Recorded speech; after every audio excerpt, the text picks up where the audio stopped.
नमस्कार. मी ॲडव्होकेट धनराज वंजारी, माजी सहाय्यक पोलीस आयुक्त आणि राष्ट्रीय उपाध्यक्ष वंचित बहुजन आघाडी. आज बहुजन संघटक या प्रायव्हेट पोर्टलवर मला निमंत्रित केल्याबद्दल भांडारकर व सर्व खांडेकर व सर्व त्या टीमचे मी आभार मानतो आणि आजच्या माझ्या विषयाला सुरुवात करतो. मी हे गृहीत धरून चालतो की माझा आवाज तुमच्यापर्यंत पोचतोय. काही कॉमेंट असतील त्याच्यावर तर तुम्ही करू शकता. आजचा विषय आहे स्थानिक स्वराज्य संस्थांमधलं ओबीसींचं आरक्षण जे रद्द झालेलं आहे ते आरक्षण आणि राजकारण. राजकारण हे आरक्षणावर केल्या जातं आहे ही कुठेही लपून राहिलेली गोष्ट नाही आहे. सगळ्या समाज बांधवांच्या हे लक्षात आलेलं आहे की आरक्षण हा राजकारणाचा विषय झालेला आहे आणि ओबीसींचं आरक्षण स्थानिक स्वराज्य संस्थातलं जे रद्द झालेलं आहे ते 6 जिल्हा परिषदांच्या बाबतीत सुप्रीम कोर्टाने निर्णय दिला आहे म्हणून काही तथाकथित नेते व कायदेतज्ञ असं म्हणतात की हे फक्त त्या 6 जिल्हा परिषदांपुरतं आहे. या सुप्रीम कोर्टाच्या निर्णयाचा परिणाम इतर पूर्ण महाराष्ट्र राज्यावर किंवा देशभरात होऊ शकत नाही. तर माझं त्यांना नम्र निवेदन आहे की तुम्ही घटनेचा अनुच्छेद 143 जर वाचला तर त्यानुसार सुप्रीम कोर्टाने दिलेला निर्णय हा कायदा म्हणून देशाला लागू पडतो, राज्याला तर सोडा. काही लोकांचं असं म्हणणं आहे की हे जे स्थानिक स्वराज्य संस्थांमधलं आरक्षण रद्द झालं ओबीसीचं ही खूप चांगली गोष्ट झाली. कारण हे आरक्षण जर रद्द झालं नसतं तर सुप्रीम कोर्टाने त्याच्यामध्ये जी काही कारणं अधोरेखित केलेली आहे त्याचा आढावा घेता ओबीसींच्या जातनिहाय जनगणनेला चालना मिळाली नसती. किंबहुना आता सुप्रीम कोर्टाने अशा प्रकारे राज्य सरकारला जनगणना करण्यास भाग पाडलेला आहे ओबीसींची. हा सुद्धा मित्रांनो एक भ्रम आहे आणि असा भ्रम कायद्याचं पूर्ण नॉलेज नसताना आपण जेव्हा पसरवतो तेव्हा लक्षात घ्या की जातनिहाय जनगणना आणि आरक्षण या 2 संकल्पना ओबीसींसाठी लागू पडत नाही. कारण बेसिकली मंडल आयोगाच्या शिफारसीनुसार जे ओबीसीला आरक्षण दिलं गेलं ते पॉलिसी रिझर्वेशन होतं. पॉलिसी रिझर्वेशन आपण जेव्हा म्हणतो तेव्हा प्रपोर्शनेट रिप्रेझेंटेटिव्ह रिझर्वेशन जे असतं ते पॉलिसी रिझर्वेशनहून वेगळं असतं. प्रपोर्शनेट रिप्रेझेंटेटिव्ह रिझर्वेशन जे आहे आपल्या देशामध्ये ते SC ST साठी आहे. ओबीसींसाठी रिझर्वेशन ॲज अ पॉलिसी दिलेली आहे. म्हणून हा जो भ्रम आहे की आता सुप्रीम कोर्टाच्या निर्णयामुळं ओबीसींची जातनिहाय जनगणना होणार या भ्रमाला आधार काहीच नाही आहे. कारण सुप्रीम कोर्टाने निर्णय देताना असं कुठेही म्हटलेलं नाही की सरकारने ओबीसींची जनगणना करावी.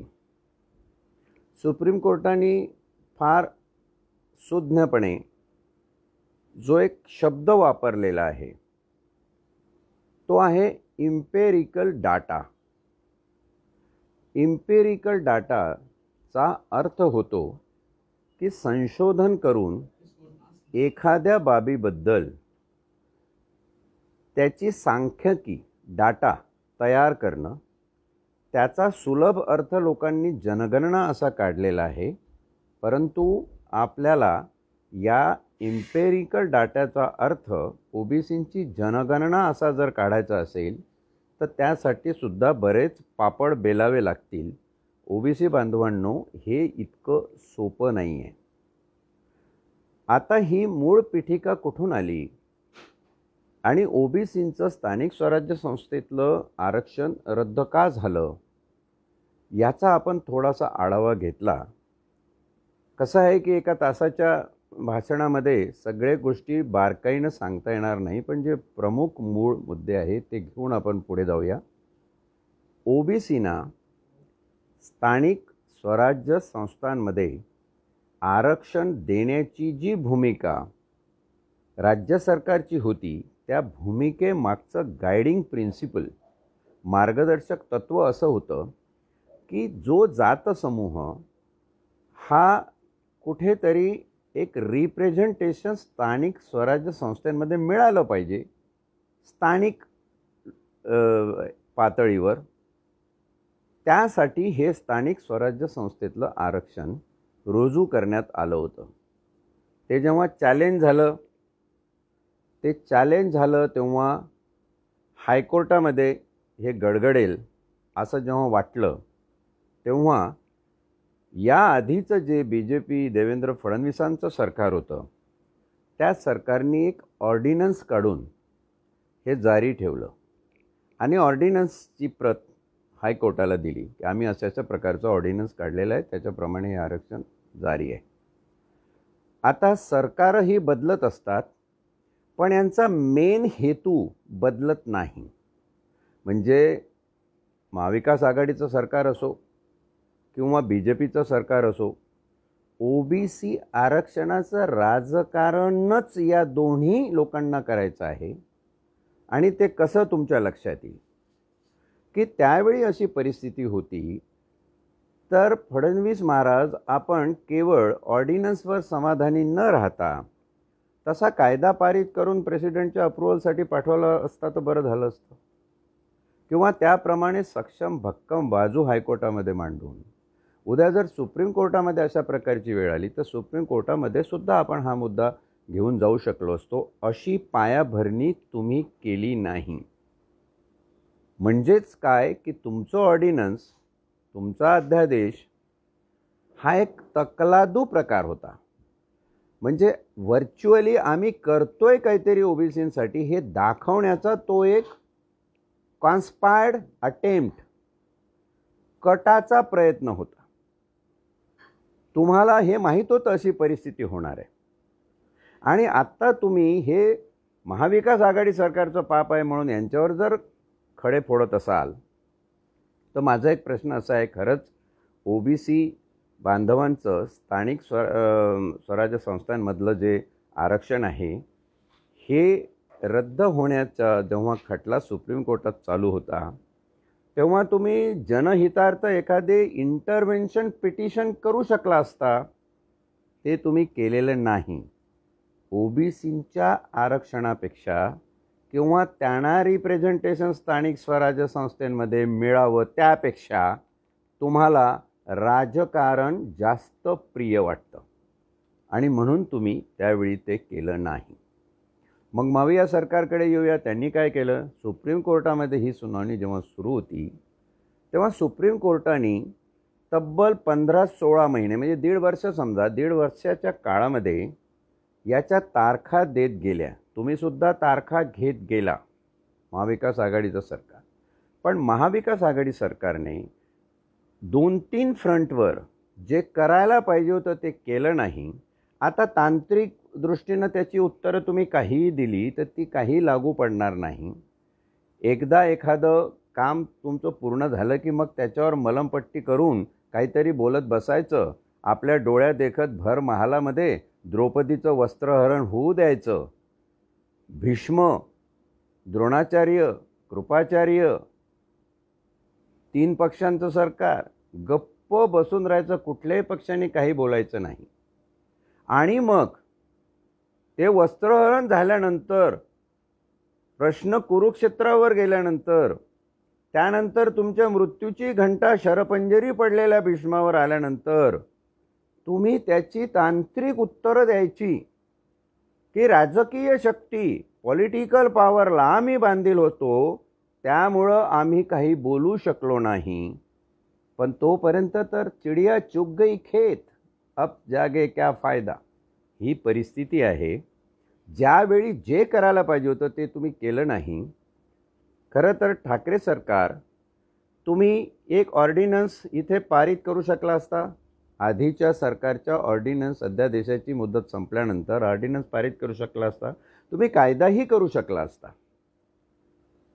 किंबहुना तुम्ही तारीख पे तारीख घेत चालला होतात, तर त्या ठिकाणी एक ॲफिडेव्हिट फाईल करून जर सुप्रीम कोर्टाला एवढं सांगितलं असतं की बॅकवर्ड क्लास कमिशनची स्थापना आम्ही केली आहे किंवा करत आहोत, आणि या बॅकवर्ड क्लास कमिशनच्या स्थापनेनंतर आम्ही जो इम्पेरिकल डाटा ओबीसींबद्दलचा आहे तो कलेक्ट करून काय परिस्थिती आहे, ओबीसीच्या रिप्रेझेंटेशनबद्दल स्थानिक स्वराज्य संस्थांमध्ये ती सुप्रीम कोर्टाच्या निदर्शनास आणू, एवढं जरी तुम्ही बोलला असता तरीही आज हे आरक्षण रद्द झालं नसतं.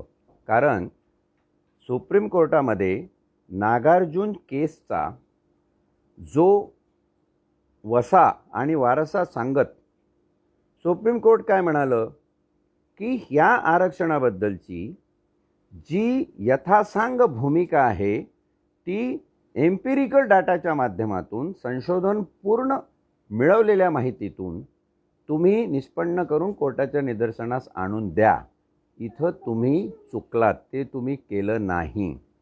थोडक्यात मराठा आरक्षणाबद्दल जे करायला पाहिजे होतं ते न करता तुम्हाला फक्त त्या आरक्षणाचं राजकारणच करायचं होतं.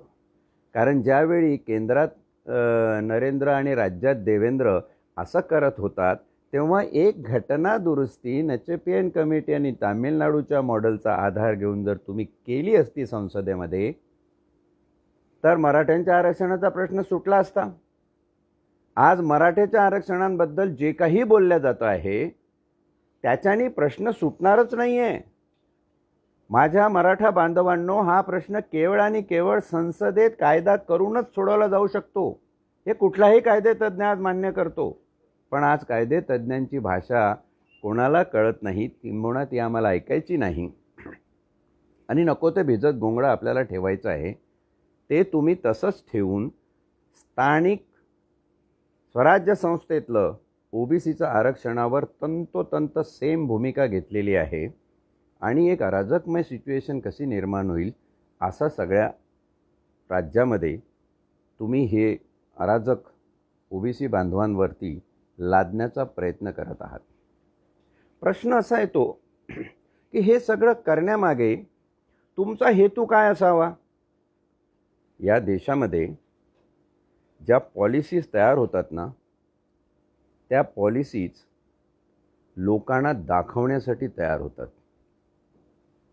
केंद्र सरकार असो, राज्य सरकार असो, तयार झालेल्या पॉलिसीज लोकांना दाखवण्यासाठी तयार झालेल्या पॉलिसीच्या मागे तुमची एक अदृश्य पॉलिसी असते आणि ती कुणाला दिसत नाही. आणि म्हणून आज त्या तुमच्या अदृश्य पॉलिसीप्रमाणे तुम्ही ओबीसींचं स्थानिक संस्थांमधलं आरक्षण रद्द करून एक प्रकारची धुसफूस समाजामध्ये निर्माण करण्याचा प्रयत्न केलेला आहे. हा तुमचा हिडन अजेंडा आहे. त्याच्या मागचा जो अजेंडा समोर दिसतो तो दाखवण्यापुरता असतो. तो कोर्टात वावदुकीत प्रकरण नेण्यासाठी असतो.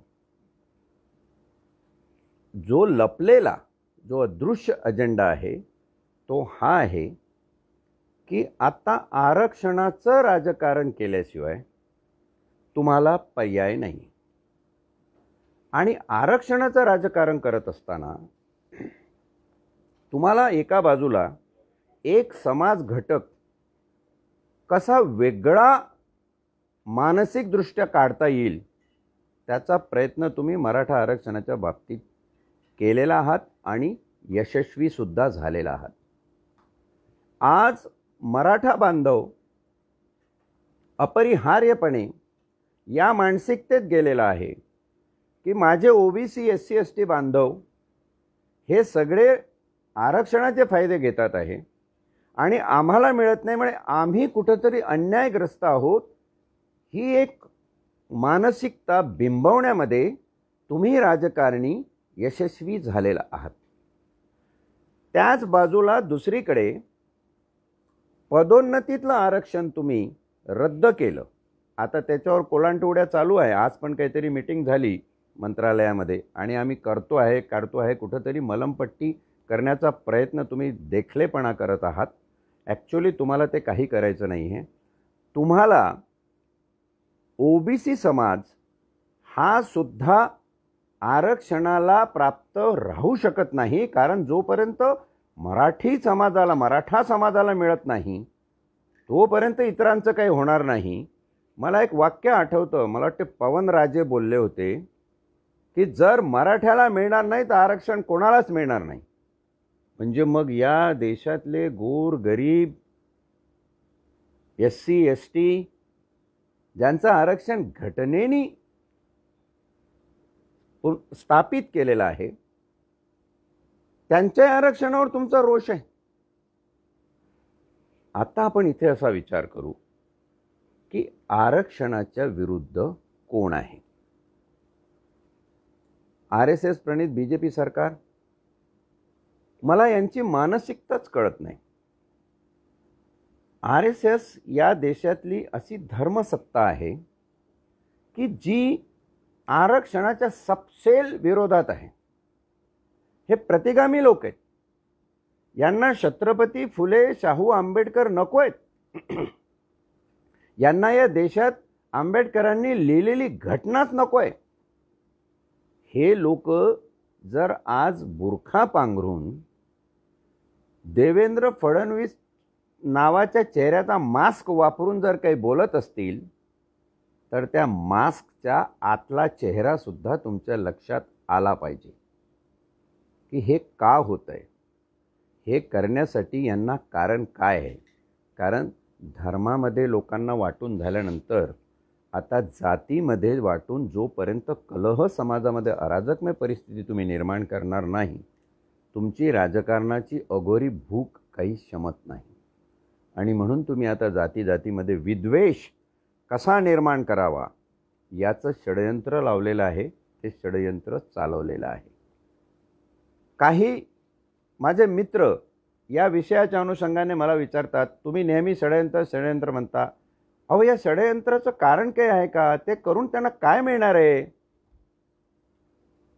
जातीचं राजकारण, ओबीसीच्या आरक्षणाचं राजकारण. हा आपला आजचा विषयापासून अजिबात दूर जाणार नाही आहोत.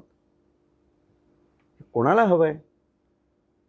जातीचं रिकग्नेशन, जातीचं अस्तित्व हे काही तुम्ही मिटवू शकत नाही. मग काय करायचं? जातीची अस्मिता निर्माण करायची.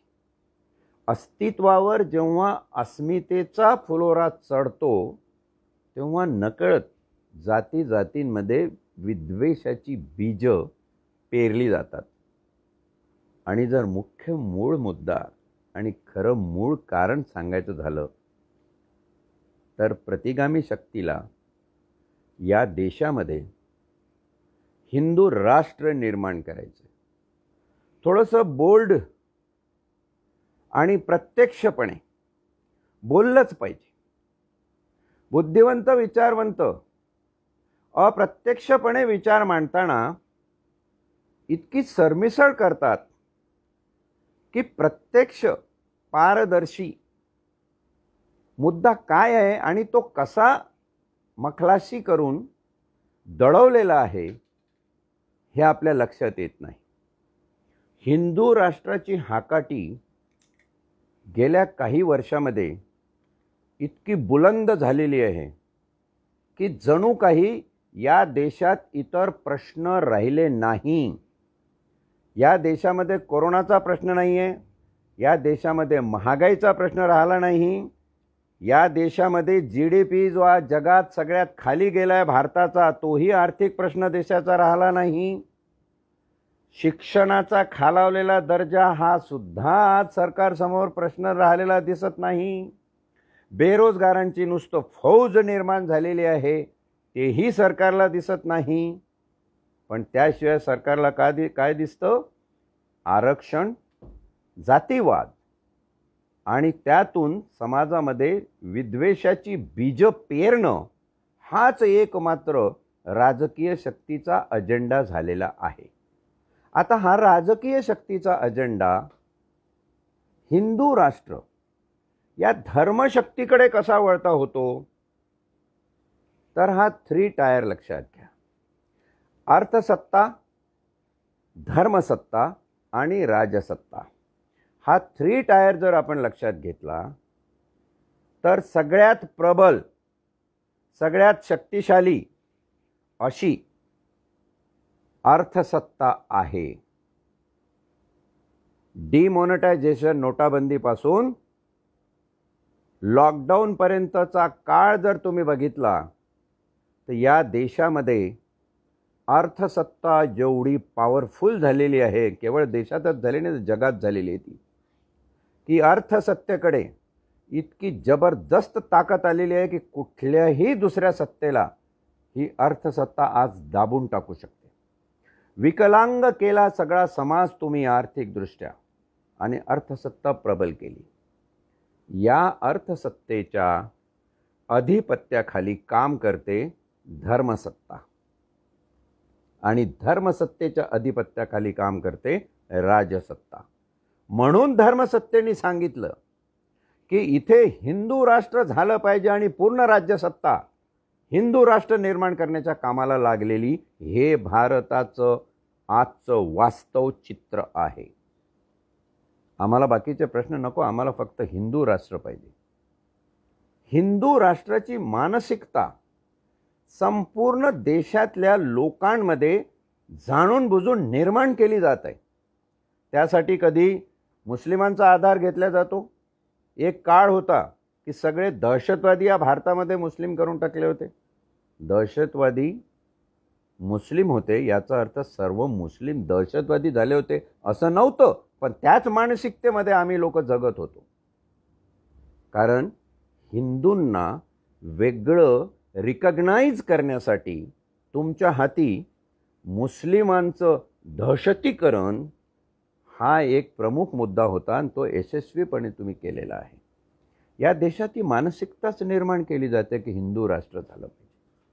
मग तुम्ही म्हणाल साहेब, तुम्ही हिंदू राष्ट्राच्या मुद्द्याची चर्चा करायला आलेत आज, की स्थानिक स्वराज्य संस्थांमधलं ओबीसीचं आरक्षण रद्द करण्याचं आले, त्या विषयावर आले?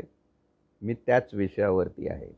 याचा संबंध त्या समाजाच्या जातीय ध्रुवीकरणाबरोबर लागतो. कारण हिंदू राष्ट्र ही संकल्पना चातुर्वर्ण्य आणि जात व्यवस्थेशिवाय तुम्हाला गृहीत धरता येत नाही. जर या विषयावर कोणी माईचा लेख चॅलेंज करत असेल तर माझं त्याला खडं म्हणणं आहे की हिंदू या शब्दाची व्याख्या काय असेल ती आम्हाला सांगा. आणि जर तुमची हिंदू धर्माची व्याख्या, हिंदू राष्ट्राची व्याख्या चातुर्वर्ण्य सोडून, जात व्यवस्था वगळून जर तुम्ही हिंदू शब्द परिभाषित करीत असाल तर मी म्हणेल ते हारायला तयार आहे. ते होऊ शकत नाही, हे तुम्हाला चांगलं माहीत आहे. हा तुमचा हिडन अजेंडा आहे. हिंदू राष्ट्राच्या आतला तुमचा हिडन अजेंडा आहे या देशामध्ये चातुर्वर्ण्य पुरस्कृत जात व्यवस्था निर्माण करण्याचा. हाथरसचं प्रकरण, मनीषा वाल्मिकी ही हिंदू होती. यूपीमध्ये घडलेलं प्रकरण लोक विसरले नाहीत. तिची काय विल्हेवाट लागली, तिच्यावर काय दुर्धर प्रसंग झाला, तिचं प्रेत पोलिसांनी नातेवाईकाला दिसूही न देता परस्पर जाळून टाकलं. मी तर म्हणेल की या भारताच्या तुम्ही भारतीय संस्कृती आणि हिंदू इतिहास जर सांगत असाल 4000 वर्षातला, तर या 4000 वर्षात, 3000 वर्षात, 2-2500 वर्षात तुम्हाला पाहिजे तेवढा मागे जाऊन मला सांगा की हाथरससारखी घटना कधीतरी इतिहासामध्ये तुम्हाला दिसते का? इतकी निर्घुण तुम्ही एका हिंदू महिलेचं हनन करणारी घटना घडवून आणली आणि त्या हाथरस प्रकरणावरून तुम्ही समाजाला मेसेज दिला की आम्ही उच्चवर्णीय जे आहोत ते खालच्या वर्णाची जास्त कदर करत नाही. तुम्ही हिंदू असाल ना, ठीक आहे, हिंदू आहात तुम्ही, पण तुम्ही ते हिंदू नाहीत जे हिंदू आम्ही आहोत. आणि जर अशी तुमची व्याख्या नसेल तर तुमची खरी व्याख्या काय आहे ते सांगा. हिंदू राष्ट्र निर्माण करणारा जो एक विचार आहे त्या विचाराने भाऊराव नागोजी पाटील वर्सेस मनोहर जोशी या केसमध्ये सुप्रीम कोर्टाने निकाल देताना असं घोषित केलं की हिंदू हा धर्मच नाही. आणि हिंदू धर्म नाही त्यासाठी काय वापरलं तुम्ही? डॉक्टर बाबासाहेब आंबेडकरने लिहिलेलं inhalation of caste in India या पुस्तकाचा मसुदा, हे पुस्तक वापरून, आंबेडकर वापरूनच तुम्ही संविधान कसं संपवायचं याचं जे छुपं षडयंत्र घेतलेलं आहे त्या षडयंत्राचं उजाऊट सिम्पटम आज तुम्हाला स्थानिक संस्थांमधलं ओबीसीचं आरक्षण रद्द करण्यामध्ये पडलेलं दिसतंय. हा धर्मच नाही असं जेव्हा सुप्रीम कोर्ट म्हणतं, मग तुम्ही हिंदू राष्ट्र कशाच्या भरोशावर करता? होम मिनिस्टरनी RTI खाली विचारल्यावरती माहिती दिली PMO ऑफिसच्या हवाल्याने की हिंदू या शब्दाची व्याख्या सरकारकडे नाही. मग हिंदू राष्ट्र करणाऱ्यांनो, हिंदू हा शब्द किंवा हिंदू हा धर्म परिभाषित तर करून दाखवा, तेवढं तर धारिष्ट दाखवा. तुमच्यामध्ये खुलेआम हे धारिष्ट दाखवण्याची हिम्मत नाही.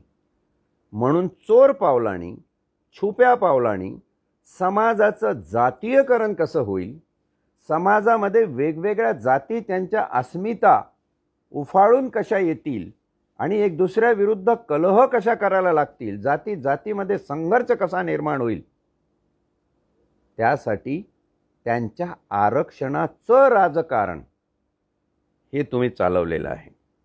आणि हे राजकारण करत असताना तुमच्या लक्षात येईल की या देशामध्ये नवीन संसद भवनाची स्थापना होत आहे. करोडो रुपये खर्च होतो, पुतळ्यांवर करोडो रुपये खर्च होतो. इथं शाळा, कॉलेजेस, हॉस्पिटल, कोरोनाने मेले लोक चालतील, ऑक्सिजनचे प्लांट वगैरे काही होत नाही. पण नको तिथे करोडोचा खर्च होतो. कोणीतरी एक याचिका घेऊन सुप्रीम कोर्टात गेलं की हे संसद भवन जे नवीन त्याला काहीतरी नवीन या लोकांनी आता नाव दिलेलं आहे. तर सुप्रीम कोर्ट म्हणालं नाही, हा आवश्यक खर्च आहे. तुम्हाला राम मंदिर करोडो रुपये, अब्जो रुपये खर्च करून बांधावं असं वाटतंय. कारण तुम्ही काय म्हणता, हा आमचा आस्थेचा प्रश्न आहे, या देशातल्या हिंदूंचा प्रश्न आहे. मग आत्ताच कसा काय तो हिंदूंचा प्रश्न आला? हिंदू अस्मिता या देशामध्ये हा देश स्वतंत्र झाला तेव्हापासूनची होती. काँग्रेसच्या सगळ्या कारकिर्दीमध्ये तुम्ही बघा, किती मुसलमान किंवा किती इतर जातीचे लोक या देशाचे पंतप्रधान झाले. ज्या देशामध्ये ऑलरेडी 91% न्यायाधीश हिंदू आहेत, ज्या देशातले म्हणजे राज्यातले आमदार जर सगळे मोजले तर 96% आमदार हिंदू आहेत. 28 पैकी 26 राज्यांचे राज्यपाल हिंदू आहेत. खासदार 93% हिंदू आहेत. इतकं सगळं असताना तुम्हाला हिंदूंचं राष्ट्र आत्ताच निर्माण करण्याची टूम आलेली. कारण हा घाट धर्मसत्तेने प्रेरित झालेल्या विचारांनी राज्यसत्तेला वाकवून त्यांच्याकडून हिंदू राष्ट्र निर्माण करून घेण्याचं षडयंत्र रचलेलं आहे. याला आशीर्वाद आणि आधार अर्थसत्तेचा आहे. आणि हे सगळं प्रमुख आपण जेव्हा बघत असतो तेव्हा आपल्या लक्षात येतं की ज्यावेळी आपण हे सगळं करतो तेव्हा थोडासा इतरही आढावा घेतला पाहिजे. कसं आहे, नुसतंच सिद्धांत मांडण्याला अर्थ नाही, त्याला एक तर्कविवेकी कारण सुद्धा असलं पाहिजे. की आरक्षणाच्या माध्यमातून आरक्षण द्यायचं नाही कोणाला, झुलवायचं.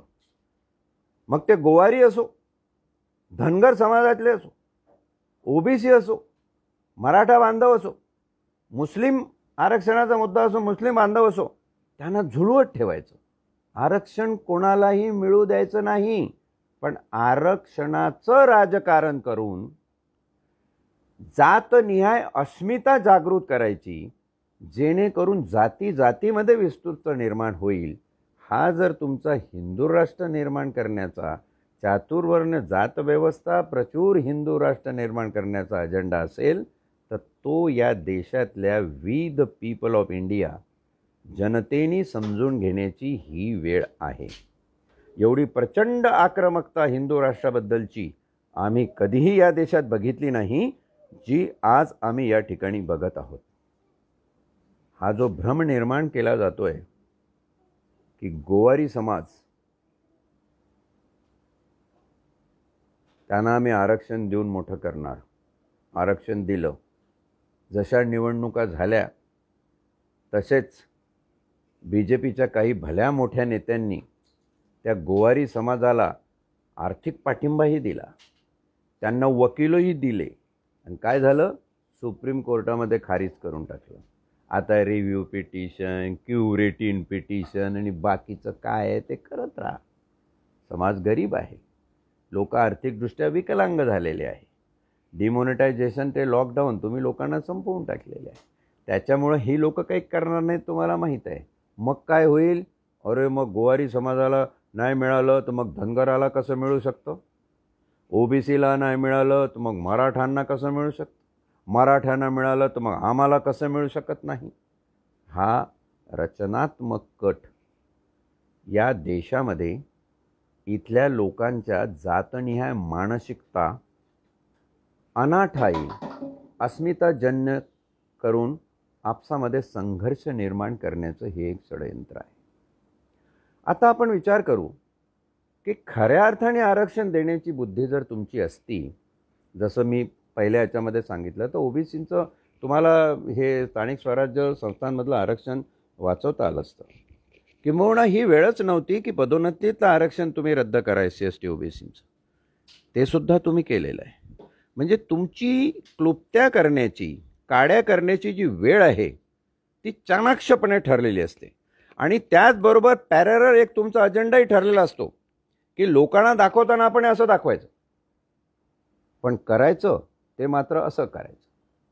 या देशात हा अघोरी प्रयत्न साधारण 12 ते 13 वर्षापूर्वी सुरू झाला. म्हणजे काँग्रेस म्हणत असेल की आम्ही धुतल्या तांदळायचो, तर काँग्रेसवाल्यांनी परत एकदा आपलं तोंड साफ करून आरशात बघावं. वारंवार आरसा साफ करत बसू नये. आरसा स्वच्छच आहे, हा समाज जाणकार आहे, त्यांना समजते आणि त्यांना सगळं कळतं. कंगना राणावतला आरसा लागत असेल बघायला, पण हातच्या कंगणाला आरसा लागत नाही. हा बुद्धिभेद त्यांनी सोडून द्यावा. हरियाणामध्ये जाट आंदोलन किती दिवस झालं, काय हरियाणामध्ये आज जाट समाजाची मानसिकता झाली इतर जातीय संदर्भात, सुप्रीम कोर्टामध्ये पेंडिंग आहे, त्यांना मिळालं नाही. राजस्थानातल्या गुज्जर बांधवांबरोबर सेम आरक्षणाचं राजकारण तुम्ही केलं. गुजरातमध्ये पाटीदार समाज, सेम परिस्थिती तुम्ही आरक्षणाच्या राजकारणात तुम्हाला दिसते.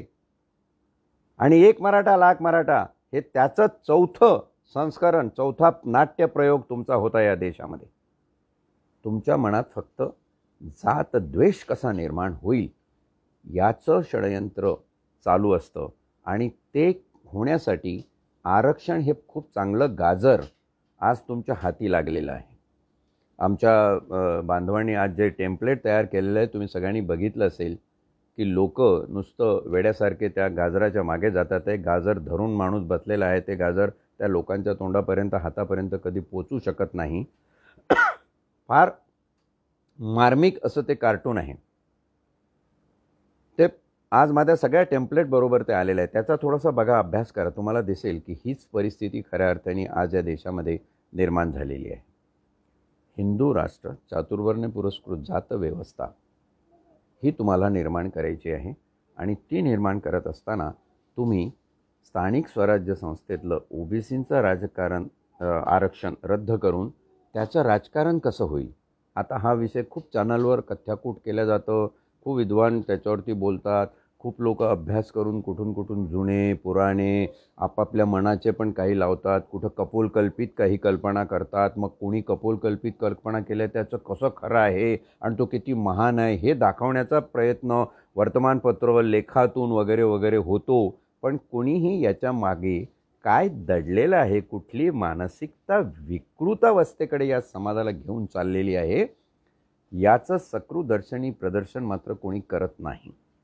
हे दर्शनशास्त्र जे दिसत नाही पण दर्शन मिळतं, ते या देशातल्या जनतेला आणि विशेषत्वाने या देशातल्या तरुणांना समजलं पाहिजे. आता ओबीसी समाजाबद्दल आपण परत ओबीसीच्या राजकारणाच्या मुद्द्यावरती येऊया की ओबीसी समाज हा 3 दृष्टीनं कसा उद्ध्वस्त होईल याचं षडयंत्रसुद्धा लक्षात घ्या. हे 3 जे यांचे पवित्रे आहेत, तो आहे पहिला राजकीय, दुसरा सामाजिक आणि तिसरा आर्थिक. राजकीय दृष्ट्या ओबीसी समाजाला उद्ध्वस्त करण्यासाठी विधिमंडळ, त्याच्यात अध्यादेश, त्याच्यानंतर हायकोर्ट, त्याच्यानंतर सुप्रीम कोर्ट आणि मग संसदेमध्ये 102वी घटना दुरुस्ती, हे सगळे ओबीसींचं राजकीय अस्तित्व उद्ध्वस्त करण्याच्या कामाला लागलेले आहे. का तुम्हाला 102वी घटना दुरुस्ती करावी लागली? ती घटना दुरुस्ती चुकीची आहे म्हणून सुप्रीम कोर्टात खटला पेंडिंग आहे, तो प्रलंबित राहील. पण इकडे खीळ बसली. राज्याचे आरक्षण देण्याचे अधिकार रद्द करून तुम्ही तुमच्याकडे घेतले, केंद्राकडे घेतले. ही घटना दुरुस्ती न करता तुम्ही तामिळनाडूचं मॉडेल आणि नचेपेंट कमिटीचं मॉडेल लक्षात घेऊन मराठा समाजाला आरक्षण कसं देता येईल अशी घटना दुरुस्ती करू शकला असता. ती तुम्ही केली नाही. दाखवण्यासाठी 103वी घटना दुरुस्ती करून त्याच्यामध्ये आर्थिक कमकुवत घटकांना ईडब्ल्यूएसचं आरक्षण देऊन तुम्ही काहीतरी 10% परत एक गाजर लोकांसमोर फेकलं. हा शुद्ध दिखावा आहे. हा शुद्ध दिखावा आहे.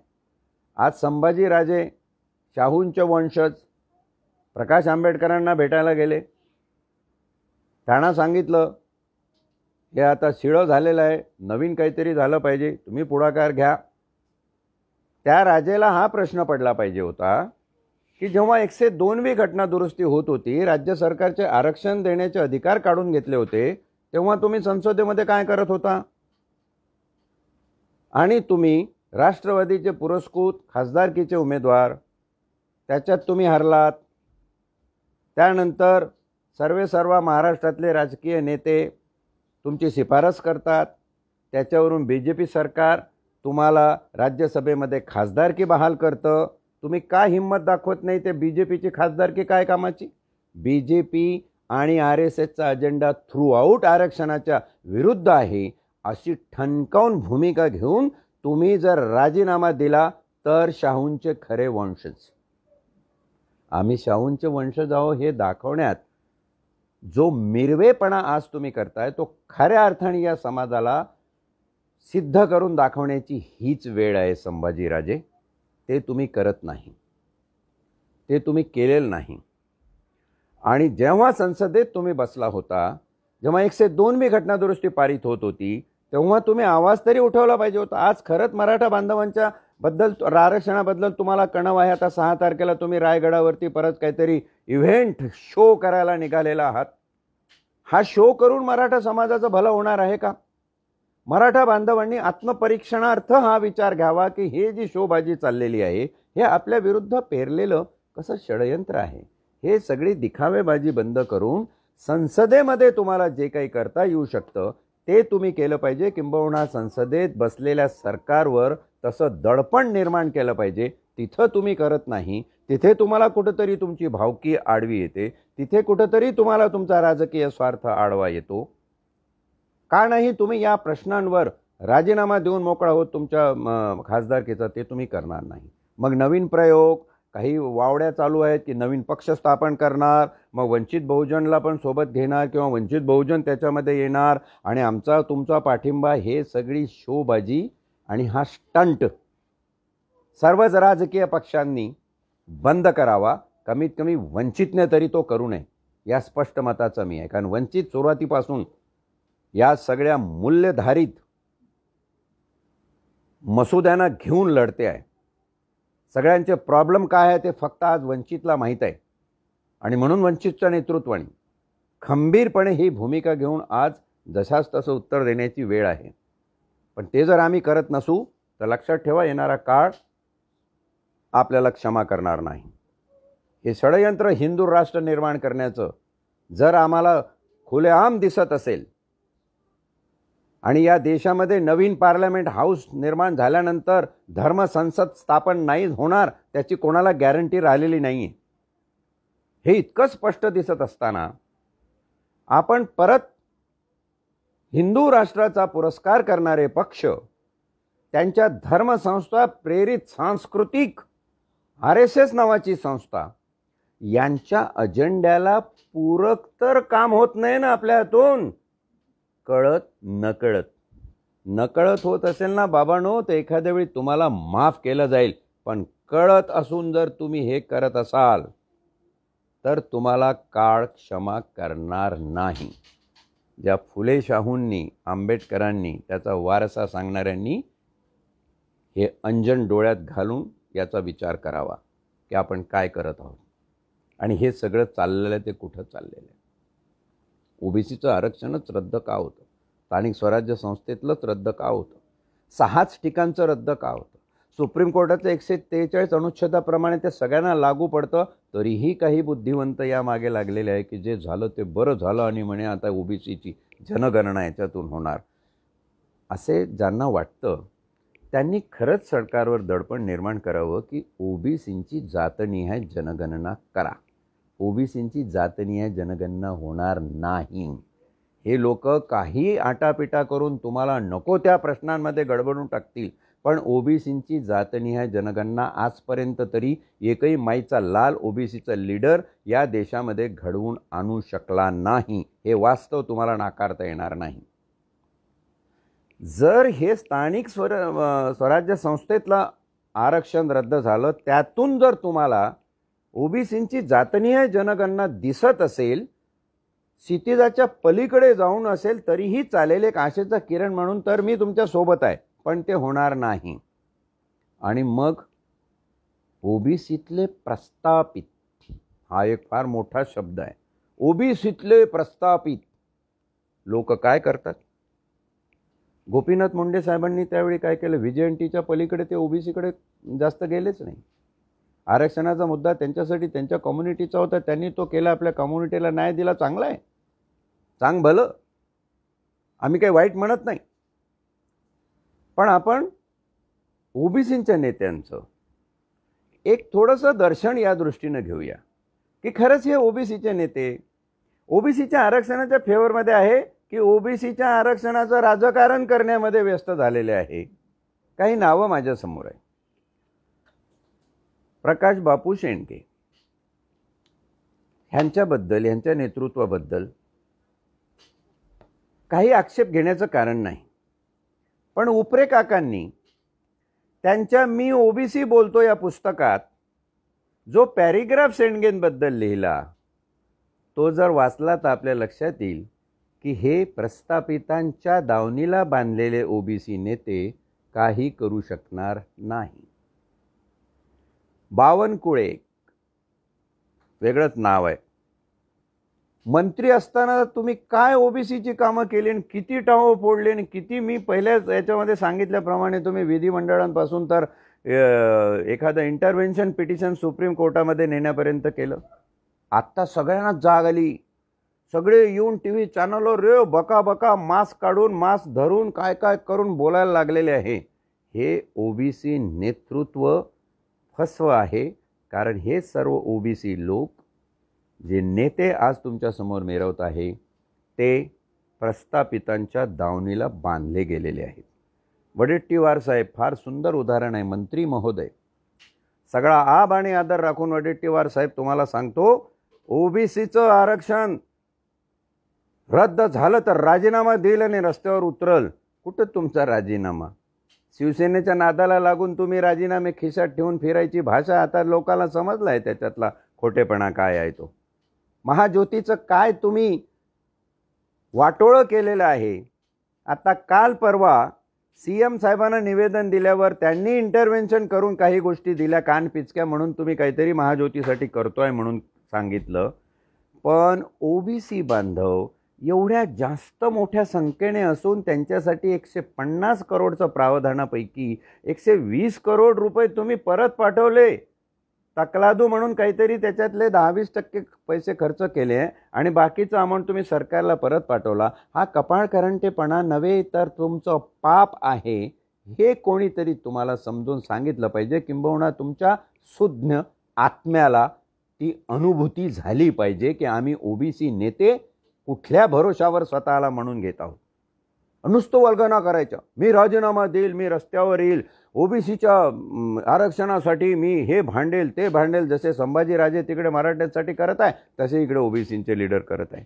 पुढचं नाव येते पंकजा मुंडेताई. पंकजा मुंडेताई तुमच्या स्त्रीत्वाचा सन्मान राखून बोलतो, तुम्ही तर फार मोठ्या आरोळ्या देऊन निवडणुकाच होऊ देणार नाही. काय दिवस स्वप्न लोकांना दाखवत आहे? किती आजपर्यंत निवडणुका झाल्या, किती आजपर्यंत निवडणुका तुम्ही थांबवल्या. ओबीसीच्या प्रश्नावर मी हे होऊ देणार नाही ते होऊ देणार नाही. दोष तुमचा नाही आहे पंकजाताई, आम्हीच लोक मूर्ख आहोत. आम्ही भावनिक मूर्ख आहोत पंकजाताई. तुम्ही अशाच आरोळ्या द्या, आम्ही तुमच्या या भावनेला बळी पडू आणि आहे तसेच राहू. ॲनिमिस्ट आम्ही, श्रद्धाळू ओबीसी आहो. आम्ही हिंदू राष्ट्र निर्माण करण्यासाठी कळत नकळत सगळा भाग त्यांच्या पाठी आपला जाईल. आणि तुम्हीसुद्धा आता हिंदू राष्ट्र प्रेरणा देणाऱ्या संस्था, सांस्कृतिक आणि राजकीय BJPच्याच वळचणीला आहात. त्याच्यामुळं तुमचं वक्तव्य काही खूप जास्त सिरियसली घेण्यासारखं आहे असं मला वाटत नाही. हरिभाऊ राठोड म्हणे मराठ्यांना ओबीसींच्या मध्ये नवीन एक वाढीव कोटा निर्माण करून त्याच्यामध्ये त्यांना समाविष्ट करून घेतल्या जाईल. कधीकधी संत प्रवृत्तीचा हा विचार वाटतो. ठीक आहे, पण सगळे संत वैदिक संस्कृतीने गुंडाळले आहेत हे विसरू नका. हे जे सगळे नेते आहेत ते काही माझे व्यक्तिगत शत्रू नाही कोणी. छगन भुजबळ साहेब, एकनाथ खडसे साहेब, धनंजय मुंडे साहेब, आपण प्रस्थापिताच्या दावणीला बसून अर्जुन उवाच, हे सगळे उवाच शांतपणे बसलेले आहे. हे ओबीसींचे प्रश्न, त्यांचं स्थानिक स्वराज्यातलं आरक्षण रद्द झालं, तुम्हाला ते दिसत नाही. कारण तुम्ही कुरुक्षेत्रावर श्रीकृष्णाच्या गीतेचं मार्गदर्शन ऐकत बसलेले आहात. कृष्ण आम्हाला गीता सांगतो, आम्ही ते ऐकून घेतो. अर्जुन उवाच, झालंच काही ते एक दुसऱ्याच्या डोक्यातल्या उवा काढण्याची कामं करता. बाकी ओबीसी समाजाचं भलं कशामुळे व्हावं हे तुम्ही करत नाही. हे वास्तवदर्शी चित्र आहे. मी ज्यांची नावं घेतली ते कोणीही माझे व्यक्तिगत शत्रू नाही. इतप्पर माझ्या बोलण्याने तुम्ही अस्वस्थ होत असाल तर हो, तोच माझा उद्देश आहे. तुम्हाला मला अस्वस्थच करायचं आहे ओबीसींच्या प्रश्नांबद्दल.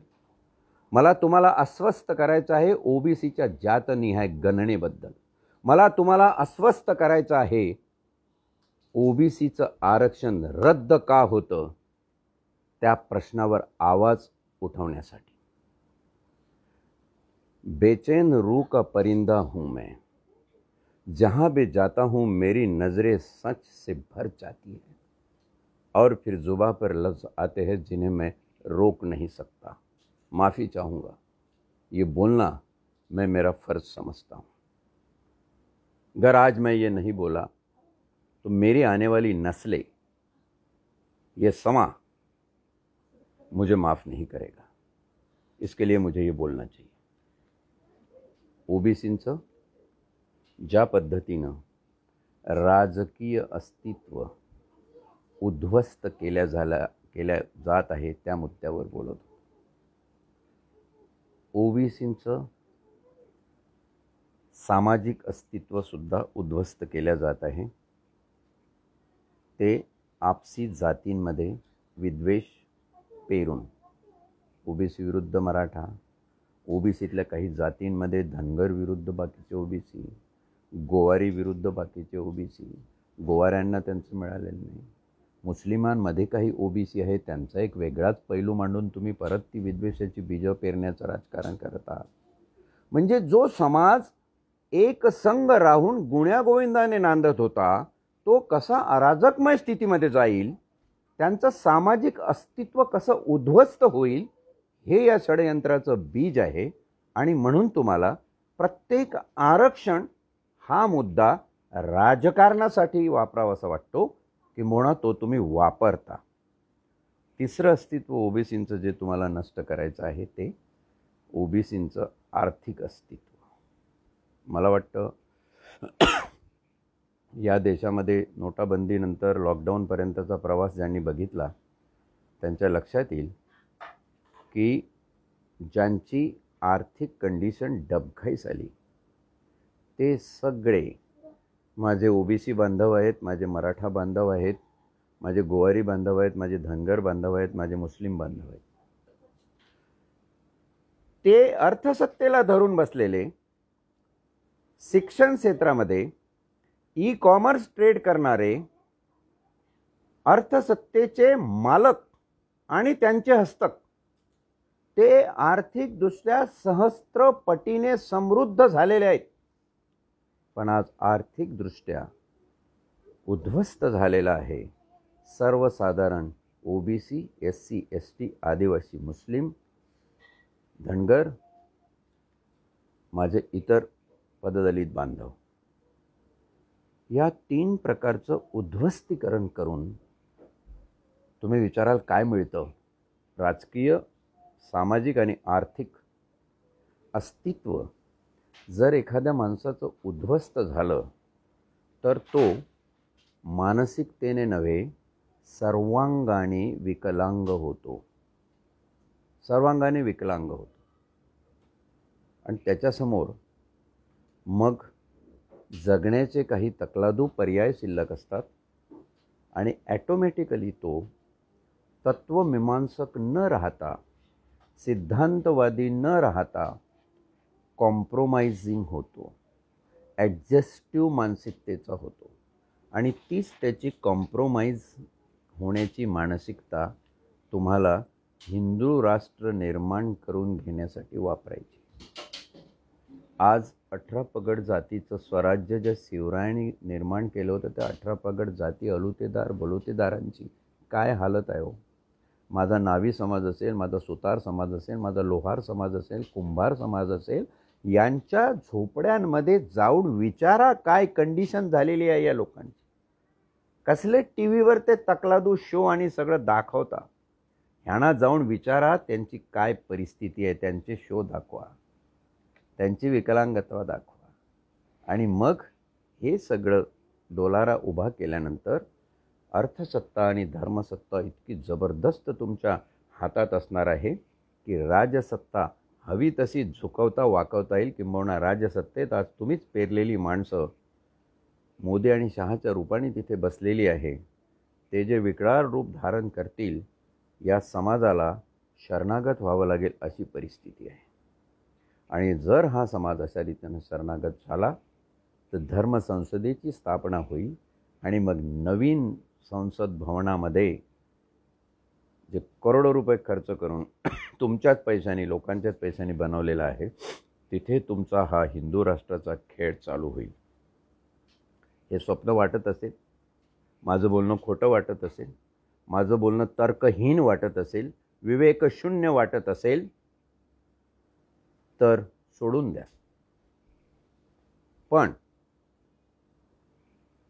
आपण या सगळ्या गोष्टीचा साकल्याने विचार केला, याच्यातलं थोडंसं जरी सत्य तुम्हाला कळत असेल तर आपल्या बुद्धीला शरण जाऊन बुद्धम शरणम गच्छामी,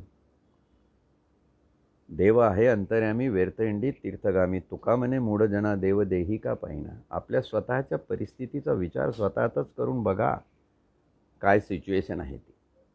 मग तुम्ही म्हणाल की वंजारी साहेब याच्यावर मार्ग काय आहे? Is there any solution left? Yes, solution is there. आणि हे सोल्युशन राज्यघटनेमध्ये दिलेलं आहे. भारतरत्न डॉक्टर बाबासाहेब आंबेडकर या माणसाने दिलेलं आहे. छत्रपती शिवराय, महात्मा फुले, राजर्षी शाहू या तिघांचा वसा आणि वारसा घेऊन आंबेडकर हा चौथा महामानव आहे ज्यांनी ह्याच्यावरचं सोल्युशन दिलेलं आहे. किंबहुना त्यांची ती दूरदृष्टी होती, त्यांना माहीत होतं काही दिवसांनी इथे असं होईल आणि म्हणून त्यांनी ते सोल्युशन दिलेलं आहे. त्या सोल्युशनचा एकच शब्द महत्त्वाचा आहे, तो लक्षात ठेवा, we the people of India. आम्ही भारताचे लोक. आम्ही भारताचे लोक जागरूक आहोत की नाही, आम्ही जिवंत आहोत की नाही, याची कसोटी पाहणारा हा काळ आहे.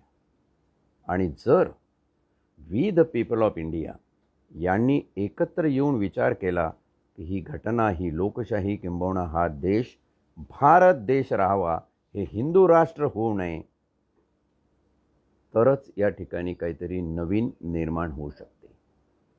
आणि जाता जाता एवढंच सांगतो की नवीन निर्माण होण्यासाठी तुम्हाला इथे ओबीसी बांधवांमधलं असेल, धनगर बांधवांमधलं असेल, मराठा समाजाचं असेल, तरुण नेतृत्व पुढे आलं पाहिजे. आम्ही जुने लोक निघून गेले पाहिजे स्वतःहून. तरुण नेतृत्वाकडे ही धुरा गेली पाहिजे आणि ते तरुण नेतृत्व कुठल्याही प्रस्थापित घराण्यातून येता कामा नये. इथे तरुण नेतृत्व बोललं की कोण्यातरी मोठ्या नेत्याचा युवराज येतो आणि खासदार होतो आणि आमदार होतो आणि मंत्री होऊन जातो. क्या बात.